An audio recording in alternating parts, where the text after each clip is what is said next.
Hi, രണ്ടാംസിൻ്റെ ഒരു tip video ആണ്. എല്ലാവരും ഒന്ന് ഫോളോ ചെയ്യാം.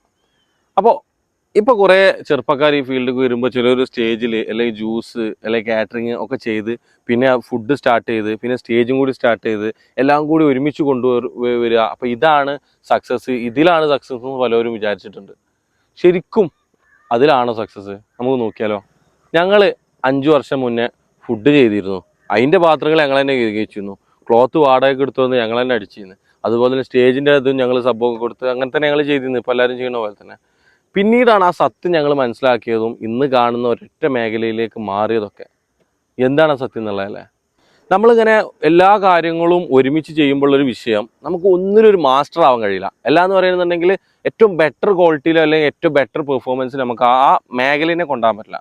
അങ്ങനെ വരുമ്പോൾ പതിയെ പതിയെ പതിയെ നമുക്ക് നല്ല റവന്യൂ കളക്ട് ചെയ്യാൻ പറ്റാതെ വരും ഇതുമൂലം. അപ്പം ഇങ്ങനെ ചെയ്യുമ്പോൾ ഇതിനൊക്കെ കൂടി സ്റ്റാഫ് വേണമല്ലോ. ഒരുപാട് കാര്യങ്ങൾ ഒരുമിച്ച് ചെയ്യുമ്പോൾ ഇതിനൊക്കെ കുറേ സ്റ്റാഫിന് വേണ്ടി വരും. പക്ഷെ നമുക്ക് ബെറ്റർ റവന്യൂ കിട്ടാത്തതുകൊണ്ട് നല്ല ശമ്പളം കൊടുക്കാൻ പറ്റില്ല. അതുകൊണ്ട് സമയം ഇങ്ങനെ മുന്നോട്ട് പോകുമ്പോൾ കുറേ ആളുകൾ കൊഴിഞ്ഞു. ചിലർ ഗൾഫിൽ പോകും, ചിലർ ബെറ്റർ ഓപ്ഷൻ കിട്ടിയാൽ അതിലേക്ക് പോകും, ചിലർ ഇത് മടുത്തിട്ട് പോകും. അപ്പോൾ ഇങ്ങനെയൊക്കെ പോയി കഴിഞ്ഞാൽ നമ്മൾ എന്ത് ചെയ്യേണ്ടി വരും? പുതിയ ആളുകളെ വീണ്ടും ട്രെയിൻ ചെയ്യേണ്ടി വരും. അപ്പോൾ വീണ്ടും നമ്മൾ മേഖലയിലേക്ക് ഇറങ്ങി ഓരോ പുതിയ ആൾക്കാരെ കൊടുന്ന് ട്രെയിൻ ചെയ്ത് കൊണ്ടുവരേണ്ടി വരും. നമ്മളിങ്ങനെ ട്രെയിൻ ചെയ്ത് വരുമ്പോൾ വീണ്ടും എന്ത് ചെയ്യും? ഈ പോലെ തന്നെ നമുക്ക് നല്ല ശമ്പളം കൊടുക്കാൻ അല്ലെങ്കിൽ അവർ പോകും.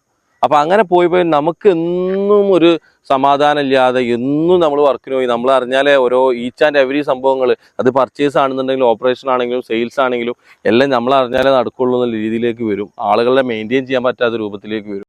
അപ്പോൾ പിന്നെ നമുക്ക് ഫീൽഡ് മടുത്തു തുടങ്ങും. ചുരുക്കി പറഞ്ഞാൽ ഇവന്റ് മാനേജ്മെന്റ് ബിസിനസ് തുടങ്ങിയത് കാരണം ഒരു സുഖമോ സമാധാനമോ ഇല്ലാതെ എന്നും ഈ ഓട്ടമൊക്കെ ആയിട്ട് കാലാകാലം അങ്ങനെ പോകേണ്ടി വരും. അങ്ങനെയുള്ള ആളുകൾ നമുക്കിപ്പോൾ ഈ മാർക്കറ്റിൽ തന്നെ കാണാമല്ലോ. So think wisely. Thank you.